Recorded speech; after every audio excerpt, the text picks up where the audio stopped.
Hey everybody, this is Allan Ting, and welcome to another round of expert interview series.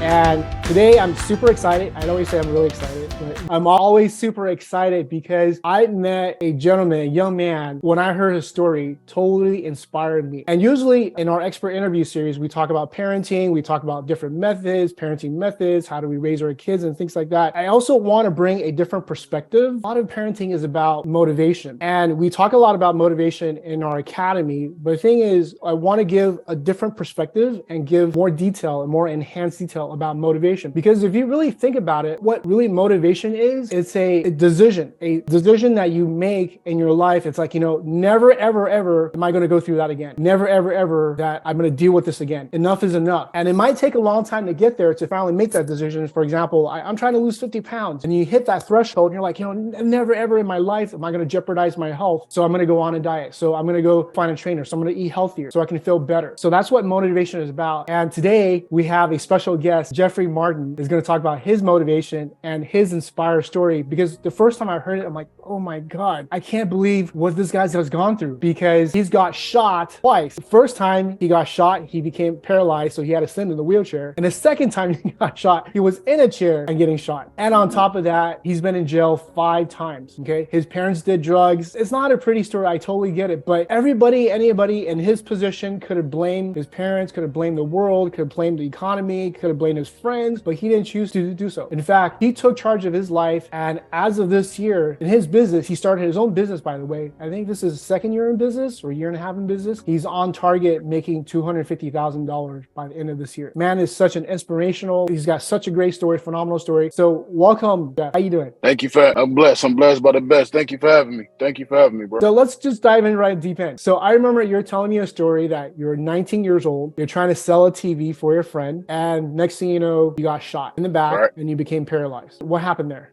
So just to take you back a little bit, this is back in my younger days, stupid, running around reckless, no guidance, no structure. Actually, we had got the TV from a female friend that I was dealing with, and I was pressed for cash. So when she had left, I don't remember if she went to work or if she dropped her kids off at school. Before she left, I had went in her house and acted like I needed to use the phone because I knew she was there. She had trusted me a little bit. So when she had went upstairs, I had unlocked her back door. When I unlocked her back door, everybody left out the house, and then I went across the street, laid in the field. And then when she left, that's when me and my friend, we went to the back door. We took the TV and some other stuff that she had, some other valuables that she had, cash, drugs, and whatnot. And then I took the TV home and I hid it in the basement because the girl that I was with at the time, she had 2 little boys. And this is around the time when flat screens was really just coming out. So I didn't want them to see the TV because I didn't want them to want to keep the TV, and I didn't want to have to tell them no. I hid the TV in the basement. Then I was calling around, trying to sell the TV, and then some dawned on me like, oh, I can sell it to this person. Called him up and we arranged a meeting, and he came to my house. When he came to my house, he had 2 different people with him, which we didn't discuss. At this time, back in the day, I felt, like I was unstoppable, like I was this tough guy. So instead of me saying, you know what, I'm cool, we ain't talk about this,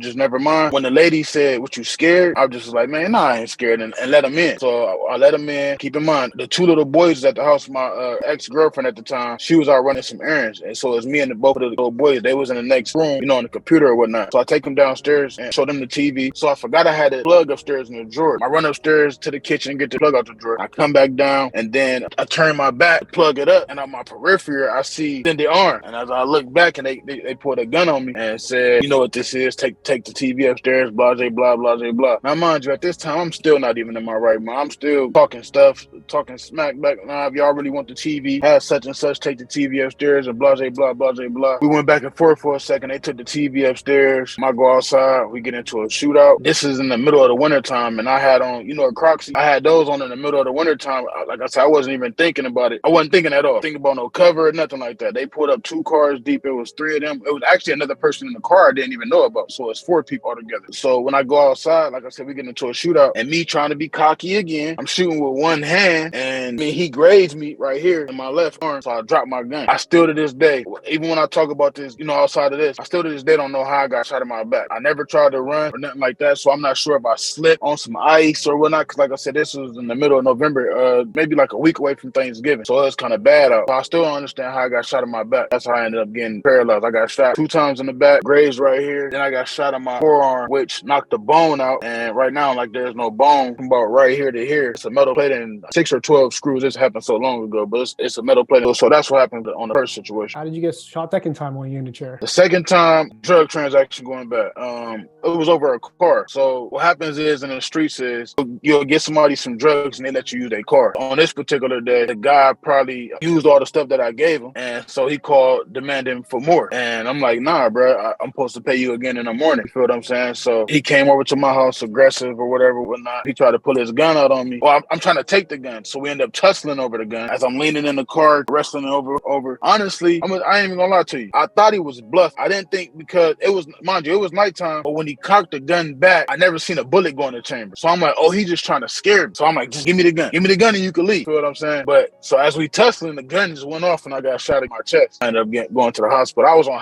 the crazy thing about that, I was on house arrest and all type of stuff. Like I said, just living in that lifestyle. You know, you just do dumb stuff for stuff that you don't even think about. My son was in the living room. Actually, my son was at the house this time. The girl I was dealing with at the time, she was in the house sleep, didn't know what was going on. She just got woke up by the gunfire. Yeah, that's what happened on that situation. So somebody's there must be watching you because you got shot, what, if I'm counting it correctly, 5 times and you're still here. Somebody's up there been watching you. So let's keep going with the story because then you mentioned you got incarcerated, you went to jail 5 times. What was that like? Yeah, like I just told you. When I got shot the second time, I was on house arrest because I just had got out of jail. Being in jail in a wheelchair, it ain't fun. The mats is this thick. You sleeping on a metal slab. Every time I done been in jail, I never been to like on a medical part or nothing like that. I always was on the unit. I'd be the only one in the wheelchair, and it's about 60 dudes or whatever. Which I never had no problems or nothing. I never had no problems. You know, everybody, try to help me if they feel like I needed some help. And oh, bro, let me grab your tray and let me take this for you and blah blah. You feel what I'm saying? So I never really had no problem, but it wasn't the best situation for me. It's not the best situation for nobody, but for me in the wheelchair, I done already had bed sores and stuff like that. So I'm prone to breaking down. I'm sleeping on hard surfaces and whatnot. So I always had that in the back of my mind. You feel what I'm saying?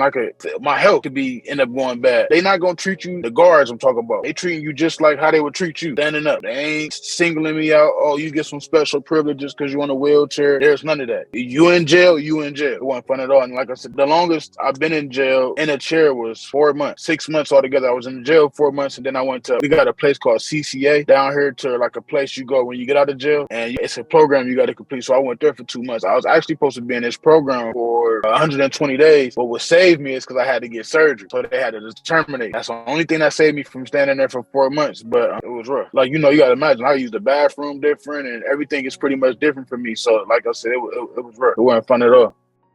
So until then, live purposely, love passionately, and serve the world by spreading love and joy.